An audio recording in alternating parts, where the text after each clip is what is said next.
ቁስሎቹን በዓይናችሁ ካመላለሳችሁ፣ በልባችሁ ከዘከራችሁ በኃጢአት ምክንያት የሚመጣውን ፈተና ድል ታደርጋላችሁ። ምን ያህሎቻችሁ በሳምንት አንድ ቀን በዕለተ ሰንበት ታስቀድሳላችሁ? ምን ያህሎቻችሁ ዕጣን ታሸታላችሁ? ምን ያህሎቻችሁ ከመስዋዕቱ አጠገብ ትቆማላችሁ? ይሄ እኮ ፕሮፌሽን ብቻ ነው የሚሆነው። ዘምሮ መውጣት ሙያችሁ ብቻ ነው የሚሆነው። ከበሮ እየተሽከረከሩ መምጣት ፕሮፌሽናችሁ ብቻ ነው የሚሆነው።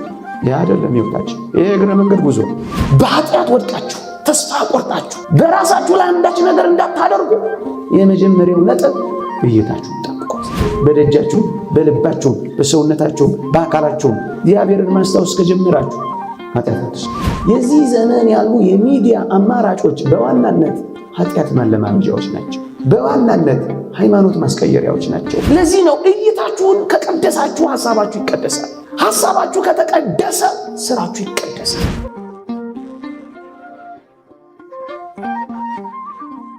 እስኪ ከኔ ጋር አንድ ላይ በስመ አብ በሉ። በስመ አብ ወወልድ ወመንፈስ ቅዱስ አሃዱ አምላክ አሜን።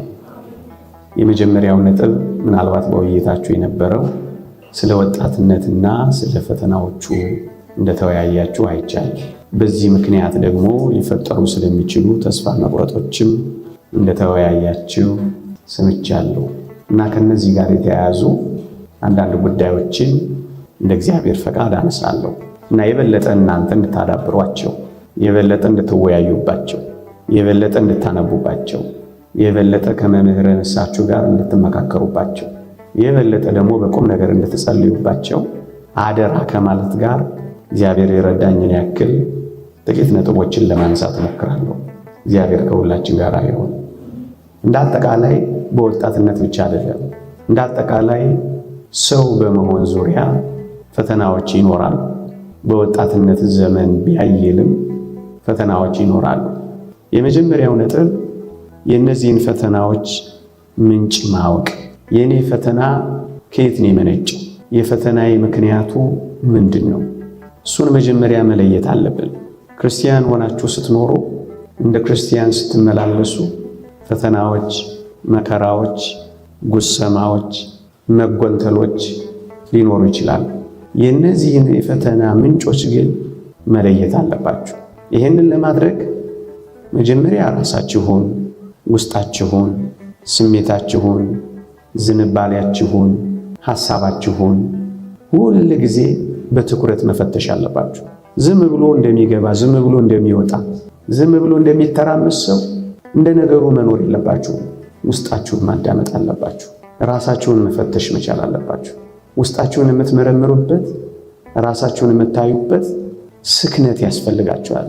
ቁጭ ማለት ካለባችሁ ቁጭ ብላችሁ፣ መመካከር ካለባችሁ ተመካክራችሁ የፈተናዬ ምንጭ፣ የውድቀቴ ምክንያት፣ እየተከታተለ የሚመጣው የመከራዬ መቅድም ምንድን ነው ብላችሁ ሁል ጊዜ ራሳችሁን ለዚህ ነው መጽሐፍ ቅዱስ የመጀመሪያው የሚመክረን ነገር ራሳችንን እንድንመረምር፣ በሃይማኖት ስትኖሩ ራሳችሁን መርምሩ ይላል።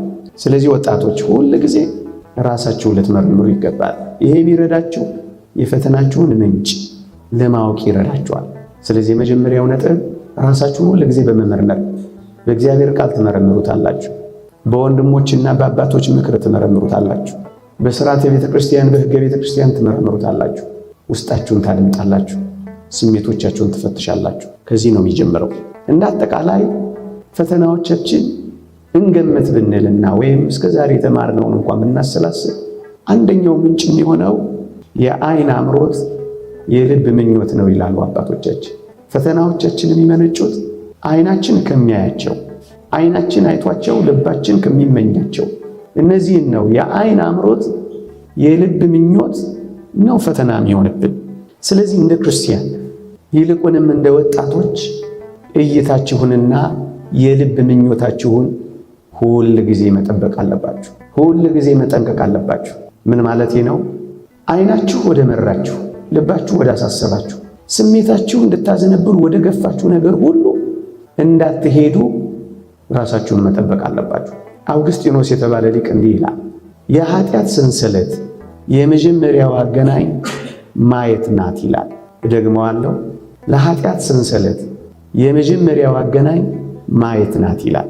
ወገኖቼ የዓይን አምሮት፣ የልብ ምኞት የሚለው ፈተና የሚጀምረው ከማየት ነው የሚለው። የትኛውም ኃጢአት መነሻው ከዚህ ነው። ለዚህ ነው ጌታችን በወንጌል አይን ላይ አተኩሮ ያስተማረው። አይን ብታሰናክል ካንተ አውጥተህ ጣላት።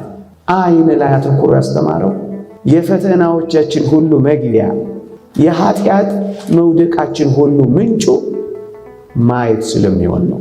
ስለዚህ ወጣቶች ሆይ ከእግዚአብሔር ጋር ለመኖር ከፈለጋችሁ፣ ሰውነታችሁን በቅድስና ለእግዚአብሔር መስጠት ከፈለጋችሁ የመጀመሪያው ጉዳይ አይኖቻችሁን ትጠብቃላችሁ። ዓለም ላይ ያለው ነገር ሁሉ አይታይም። ዓለም ላይ ያለው ነገር ሁሉ አይሰማም። ዓለም ላይ ያለው ነገር ሁሉ አይዳሰስም። በእርግጠኝነት አይኖቻችሁን ከጠበቃችሁ በፈተና ከመውደቅ ትጠበቃላችሁ።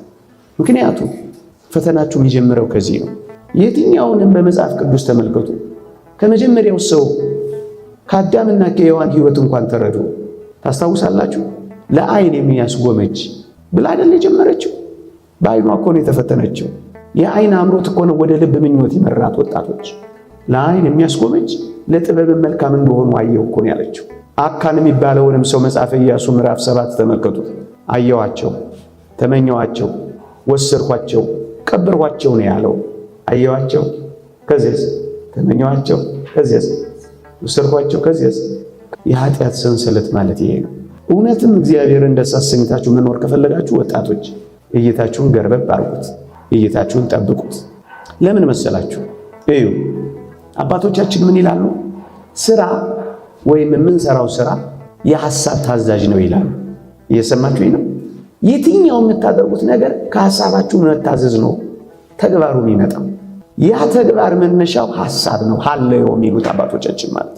ሐሳቡ ደግሞ የሚመነጨው ከሚታይ ከሚሰማ ከሚወራ ነገር።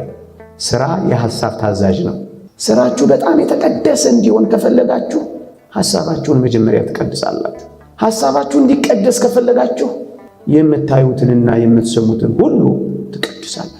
ቅዱስ መሆን ከፈለጋችሁ፣ በዚህም እግዚአብሔርን ማየት ከፈለጋችሁ የመጀመሪያው ነጥብ ሐሳባችሁ መቀደስ ነው። ከሐሳባችሁ የሚቀድመው መቅድሙ ግን የእይታችሁ መቀደስ ነው። ምን ማለት ነው? ወደኛ ህይወት በጣም ወረድ እናድርገው። የምታዩትን ሁሉ ትመርጣላችሁ። የምታዩት ነገር ሁሉ ወደ ቅድስናና ወደ ንጽህና፣ ወደ ጽድቅ፣ ወደ እግዚአብሔር የሚያደርሳችሁን ከባቢ አየር ትፈጥራላችሁ። ለኃጢአት የሚገፋፉ እይታዎች፣ ጽድቅን የሚያጠፉ ወሬዎች፣ በደልን የሚያለማምዱ አካባቢዎችን ታስወግዳላችሁ። እይታችሁን ከጠበቃችሁ ራሳችሁን ትጠብቃላችሁ። ለዚህ ነው ከአይን አምሮት ስትጠበቁ ከልብ ምኞትን በዚያው ትጠበቃላችሁ።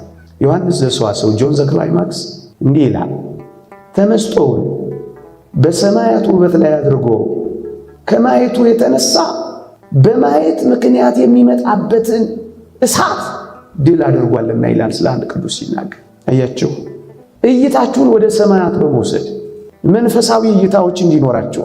ለምሳሌ በዓይኖቻችሁ ላይ የክብር ባለቤት መድኃኒታችን ኢየሱስ ክርስቶስ እንዴት እንደተሰቀለ ችንካሩን፣ ሕማሙን፣ ፍቅሩን፣ ቁስሉን በዓይኖቻችሁ ላይ ስትተክሉ፣ ለዚህ ነው የገላትያ ሰዎችን በዓይናችሁ ፊት ኢየሱስ ክርስቶስ እንደተሰቀለ ሆኖ ተስሎ ሳለ እውነትን እንዳታዩ አዚም ያደረገባችሁ ማን ነው ያላቸው። ለዚህ እንደተሰቀለ ሆኖ ከታያችሁ፣ ቁስሎቹን በዓይናችሁ ካመላለሳችሁ፣ በልባችሁ ከዘከራችሁ፣ በመንፈሳችሁ ከተመላለሳችሁ፣ በሰማያት ያለው እግዚአብሔር ጋር ዓይናችሁን ከፍ ካደረጋችሁ በኃጢአት ምክንያት የሚመጣውን ፈተና ድል ታደርጋላችሁ።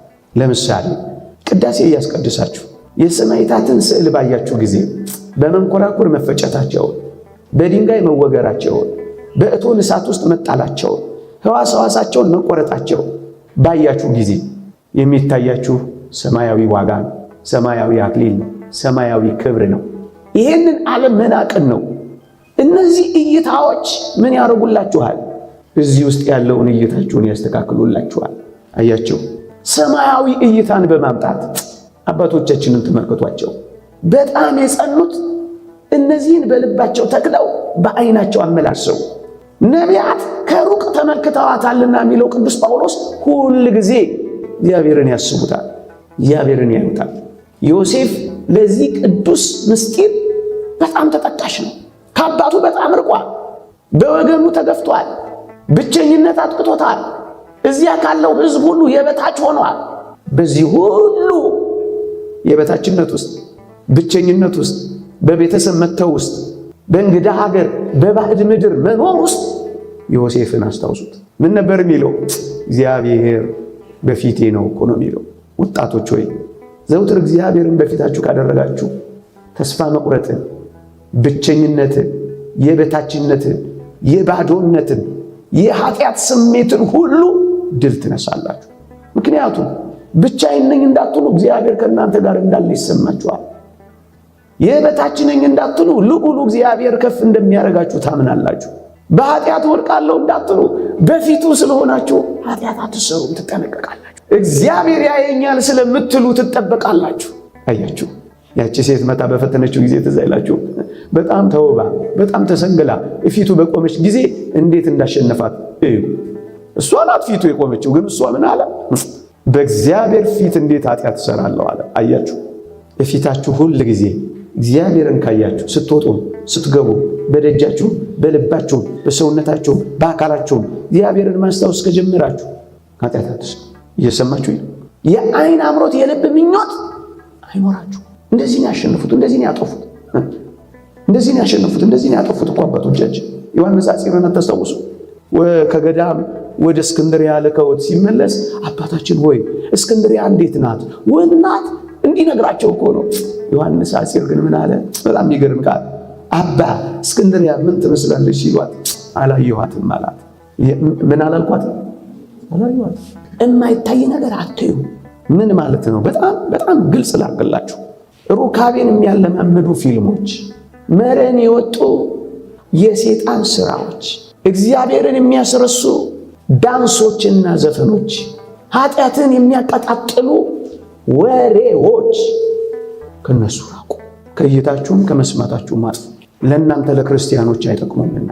ፈተናን ጋብዛችሁ ውስጣችሁን አቃጥላችሁ በኃጢአት ወድቃችሁ ተስፋ ቆርጣችሁ በራሳችሁ ላይ አንዳች ነገር እንዳታደርጉ የመጀመሪያው ነጥብ እይታችሁን ጠብቁት። እይታችሁን ጠብቁት እስከ መጨረሻው። አባ ዮሐንስ እንደው ምን ይላል? እስከ መጨረሻው ድረስ ሊቆይ በማይችለው በሰው ውበት ላይ በተመስጦ ከመቆየት ይልቅ በእግዚአብሔር ላይ በተመስጦ ቆይ ይላል። አሁን ባልኳችሁ መንገድ ጠባለ ኪዳን፣ መሸለ ቁርባን፣ ቅዱሳት መጻሕፍትን አይናችሁን እያለማመዳችሁ በጣም ደስ ከማይሉ አለባበሶችና በዚህ ዘመን ባሉ ይውላችሁ የዚህ ዘመን ያሉ የሚዲያ አማራጮች በዋናነት ኃጢአት ማለማመጃዎች ናቸው። በዋናነት ሃይማኖት ማስቀየሪያዎች ናቸው። በዋናነት ደግ ባህልና እሴት ያላቸውን ትውልዶች ባህላቸውን፣ እሴታቸውን መሸርሸሪያዎች ናቸው። በዋናነት ሊል ዘሊል የሆኑ የምዕራባውያንን ባህል ማስፋፊያዎች ናቸው። በዋናነት ተጠንተው የሚቀርቡት ኃጢአትን ማለማመጃዎች ናቸው። የ2005 ጥናት ምን ይላል መሰላችሁ? ዘፈንና ዳንስን ከሚመለከቱ ወጣቶች 78%ዎቹ ልቅ የሆነ የግብረ ሥጋ ግንኙነትን፣ ሩካቤን ወይም ፖርኖግራፊ ፊልሞችን ተመልካቾች ይሆናሉ ይላል። ባይ ዲፎልት አጥንተው ነው የሚሰሩት እነሱ። ይኸውላችሁ አእምሮን ከመቆጣጠር በፊት የሚቆጣጠሩባቸው ሜካኒዝሞች እነዚህ ናቸው፣ ሚዲያዎች። ለዚህ ነው እይታችሁን ከቀደሳችሁ ሐሳባችሁ ይቀደሳል። ሐሳባችሁ ከተቀደሰ ስራችሁ ይቀደሳል። ስለዚህ ዘውትር ክርስቲያን ሐሳቡን ለመቀደስ እይታውን ይቀድሳል፣ የሚሰማውን ይቀድሳል፣ ቅዱሳት መጻሕፍትን ያነባል፣ የቅዱሳንን ተጋድሎ ድርሳናት፣ ገድላት ያጠናል። እንደውም አንዱን ቅዱስ አብነትና አራያ አድርጎ የእሱን ፈለግ እየተከተለ ሕይወቱን መለማመድ ይጀምራል። እንዴት ይጸለያል፣ እንዴት ይመገባል፣ የአምላኩን ፍቅር እንዴት አድርጎ ይለማመዳል፣ እንዴት አድርጎ እነዚህ ሁሉ ይላል። ስለዚህ ወጣቶች ባጭሩ ይህን ሐሳብ ለመጠቅለል ወደ ዓለማዊ ሕይወት ሊያጋለጧችሁ፣ መንፈሳዊ ሕይወታችሁን ሊያደክሟችሁ ከሚችሉ ስፍራዎችና እይታዎች፣ ወሬዎች፣ መዳሰሶች ሁሉ ራሳችሁን በማራቅ የሐሳብ መግቢያ ስሜት ሕዋሳቶቻችሁን ከጠበቃችሁ እናንተ ንጹሐን ወደ መሆን ትመጣላችሁ። መንፈሳቸውን ንጹሕ በማድረግ እግዚአብሔርን ፊት ለፊት አይተውታልና የሚለው መጽሐፈ ቅዳሴያችን ዋና ትርጉም ምን ይመስላችኋል? መንፈሳቸው ንጹሕ የሆነው እግዚአብሔርን ለማየት በጓጉ መጠን። እስኪ ምን ያህሎቻችሁ በሳምንት አንድ ጊዜ እንኳን ታስቀድሳላችሁ? እስኪ እጃችሁን አውጡ። አሁን ተግባራዊ ፍተሻ እናድርግ። ምን ያህሎቻችሁ በሳምንት አንድ ቀን በዕለተ ሰንበት ታስቀድሳላችሁ? ሌላውን ቀን ተማሪዎች ናችሁ ብዬ ገምቼ። መቼም በዚህ ውስጥ ውዳሴ ከንቱ የለም። እውነት አስብ። መተፋፈር የለም። እውነት አስብ። ምን ያህሎቻችሁ ዕጣን ታሸታላችሁ? ምን ያህሎቻችሁ ከመስዋዕቱ አጠገብ ትቆማላችሁ? ምን ያህሎቻችሁ ካህኖቻችሁን አባቶቻችሁን እጅ ትባረካላችሁ? ምን ያህሎቻችሁ ቅዱሳት ስዕላትን ትመለከታላችሁ? ምን ያህሎቻችሁ የጌታችንን የሥነ ስቅለት ስዕል ታያላችሁ? እስኪ እጃችሁን አውጡ። አያችሁ እንግዲህ ልትኖሩ እንደምትችሉ ገምታለሁ።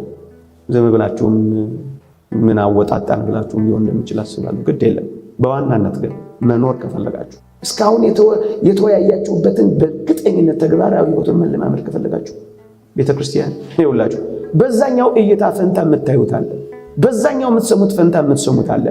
በቀን አንድ ጊዜ ተውት፣ በቀን አንድ ጊዜ በሳምንት ለ10 ወይም ለ20 ደቂቃ ቅዱሳት መጻሕፍትን የምታነቡ እስኪ እጃችሁን አውጡልኝ። የመጽሐፍ ቅዱስ ጥቅስ የምታጠኑ፣ መንፈሳዊ መጻሕፍትን የምታነቡ፣ ድርሳነ ሚካኤል የምትደግሙ፣ በወር አንዴ የአንድ ቅዱስ ገድል የምታጠኑ። ለምሳሌ ያለፈው ወር ህዳር ነው። ህዳር 15 አንድ ወጣት ቅዱስ ሰማዕት እናስባለን። ማነው እሱ? ሚናስ እንደኛ ያለ ወጣት ነው። ከእናንተ ትንሽ ነው ተለቅ የሚለው። እኔ እንኳን ሽማግሌ ነኝ። በ23 ዓመቱ ያደረገውን ተጋድሎ ታነባላችሁ። እንግዲያውስ የቤት ሥራ ተሰጣጡ። የእውነት መኖር ከፈለጋችሁ እንዴት አድርጎ ስልጣንን እንደናቀ፣ እንዴት አድርጎ ለጣዖት እንዳልተንበረከከ፣ እንዴት አድርጎ ገንዘብን እንደረገጠ፣ እንዴት አድርጎ ክርስቲያን ነኝ ብሎ እንዴት ከፍ እንዳለ ታውታላችሁ። አሁን ድረስ እንዴት አድርጎ በቅዱስ ሥጋው አማካኝነት እንዴት አድርጎ ተአምራት እንደሚሰራ ታያላችሁ። ዛሬ ከበረች ቅድስት አርሴማ ፍልሰተ ሥጋዋን እናስባለን። አያችሁ የምታዩት የምትሰሙት ይሄ ነው። እነዚህን ካላነበባችሁ፣ እነዚህን ካላጠናችሁ፣ መዝሙር ብቻ እየዘመራችሁ እንዴት ነው የማትፈጠሩት? እንዴት ነው ተስፋ የማትቆርጡ? እንዴት ነው የማትታለሉት? እናንተ ምንድናችሁ እንዴ? ይሄ እኮ ፕሮፌሽን ብቻ ነው የሚሆነው። ዘምሮ መውጣት ሙያችሁ ብቻ ነው የሚሆነው። ከበሮ እየተሽከረከሩ መምጣት ፕሮፌሽናችሁ ብቻ ነው የሚሆነው። ያ አይደለም ሕይወታችን። ይሄ እግረ መንገድ ጉዞ፣ መዝሙሩም ስብከቱም ለቅድስና ብቻ እንዲያበቃ ነው የሚያስፈልገው። ስለዚህ ጠብቁ። ለዓለም ውትወታ ጆሮአችሁን እየዘጋችሁ፣ ለዓለም አምሮት አይናችሁን ገረበብ እያደረጋችሁ የእግዚአብሔርን ጥሩን ቃላት በአይኖቻችሁና በጆሮአችሁ እየሰማችሁ ስንቅ ታርቃላችሁ። ስንቃላችሁ። የእግዚአብሔር ቃል እንዲህ ይላል፣ የጠገበች ነፍስ የማር ወለላን ትረግጣለች፣ የተራበች ነፍስ ግን የመረረው ነገር ሁሉ ይጣፍጣታል ይላል። እደግመዋለሁ። ነፍሳችሁ በእግዚአብሔር ቃል፣ ነፍሳችሁ በእግዚአብሔር ፍቅር፣ ነፍሳችሁ በሰማያዊ ሕይወት ከጠገበች ብቻ ነው መርገጥ የምትችሉት። እና እዚህ ፕሮፌሽን ልትሆኑ አይደለም የመጣችሁት። ፕሮፌሽናል ከበሮ መቾች ልትሆኑ አይደለም የመጣችሁት። ፕሮፌሽናል ዘማሪያን ልትሆኑ አይደለም የመጣችሁት። ፕሮፌሽናል ድራማ ሰሪዎች ልትሆኑ አይደለም የመጣችሁት። ፕሮፌሽናል ሰባኪያን ልንሆን አይደለም የመጣነው። ቅዱስ እንድንሆን የመጣ ትቀደሱም ዘንድ ፈልጉ ያለ እርሱ ጌታ ሊያይ የሚችል የለም ነው የሚለው። ለመቀደስ መጣ፣ እግዚአብሔርን ለመምሰል የመጣችሁት። ዋናው አጀንዳችን ይሄ ነው። መዝሙሩ ወደዚህ። ስለዚህ የፈተናዎቻችን ምንጮች የአይን አምሮትና የልብ ምኞት ከሆነ እሱን ድል መንሻችን ይሄ ነው የሚሆነው። በመሸሽ በጉብዝና ወራት ፈጣሪን አስብ አይደል ያ ለጎበዞች የተነገረውን ሐሳብ ላቅርብ። ይኸውላችሁ ተዋጋ መጽሐፈ መነኮሳት፣ ካልሆነ ግን ሽሽ ነው የሚለው። ወጣቶች ይህን ዓለም ልናሸንፍ የምንችለው ይኸውላችሁ አላይም ብላችሁ አልሰማም ብላችሁ ብቻ አይደለም፣ መሸሽ። ለዚህ ነው ቅዱስ ጳውሎስ ጢሞቴዎስን አንተ ግን ከክፉ የጎልማስነት ምኞት ምን በል ሽሹ። ጥሩ ወሬ ከመቀደም ጓደኝነት የሚል ርዕስ ተነስቷል። ይኸውላችሁ ክርስቲያናዊ ሕይወት የሚሰራው አንደኛ ራሳችሁ ጋር፣ ሁለተኛ ቤተሰባችሁ ጋር፣ ሶስተኛ ጓደኞቻችሁ ጋር፣ አራተኛ ትምህርት ቤታችሁ ጋር። እነዚህን ቦታዎች በትክክል ካልመረጣችሁና በትክክል ካልቃኛችሁ ትሸነፋላችሁ። እዚህ ሰንቃችሁና ታጥቃችሁ ስትሄዱ ቤተሰቦቻችሁ ከከለበሱባችሁ አበቃ። ቤታችሁ ውስጥ ዘፈን፣ ጭፈራ፣ ወሬው የደራ ከሆነ እሱን ለመርገጥ በጣም ብርቱ ክርስቲያን መሆን ይጠበቅባችኋል። ኖ ማለት መቻል አለባችሁ።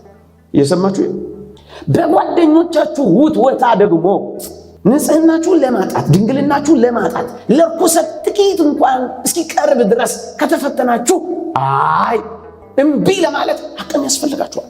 ለእግዚአብሔር የማይመጥን ሕይወት በትምህርት ቤት ውስጥ ካያችሁ እሱን ለመርገጥ አቅም ያስፈልጋችኋል። ባለመስማት፣ ባለማየት፣ ባለመናገር እነዚህን ሁሉ እምቢ ካለ ትሸሻለህ። ሽሽ። ቆመህ አትከራከርም። ቆመህ አትደራደርም። ቆመህ አትበላ። ትሸሻለህ። ሽሽ። አንተ ግን ከክፉ የጎልማስነት ምኞት ሽሽ የሚለው ለዚህ ሽሹ። ይኸውላችሁ ያለ ዕድሜ ከሚያመጡ ሐሳቦች ይኸውላችሁ የትኛውም ሕይወት በጊዜ እግዚአብሔር እንደሚያስተካክለው የምታምኑ ክርስቲያኖች ወይ ያለ ጊዜው ከሚመጡ ፈተናዎች ለመዳን መጀመሪያ ትቃወማላችሁ። ተዋጋ የሚለው ይህን ነው መጽሐፍ መነኮሳት። ትዋጋለህ፣ ትጸልያለህ፣ ካልሆነስ ትሸሻለህ። ከአካባቢው ራቅ ትላለህ፣ ከወሬው ራቅ ትላለህ፣ ከእይታው ራቅ ትላለህ። ከሐሳቡ ራቅ ትላለህ፣ ከጉንተላው ራቅ ትላለህ። ምን እዚያ ወስደህ አጨራመትህ?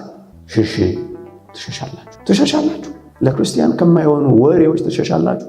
ለክርስቲያን ከማይሆኑ ባልንጀሮች ትሸሻላችሁ። ለእግዚአብሔር ከማይመጥኑ ለአገልግሎታችሁም ከማይሆኑ ስፍራዎች ትሸሻላችሁ። ጨለማዎች ትሸሻላችሁ። አጓጉል ንክኪዎች ትሸሻላችሁ። አላስፈላጊ እይታዎች ትሸሻላችሁ። እሱ ነው መሸሽ ማለት። ሽሹ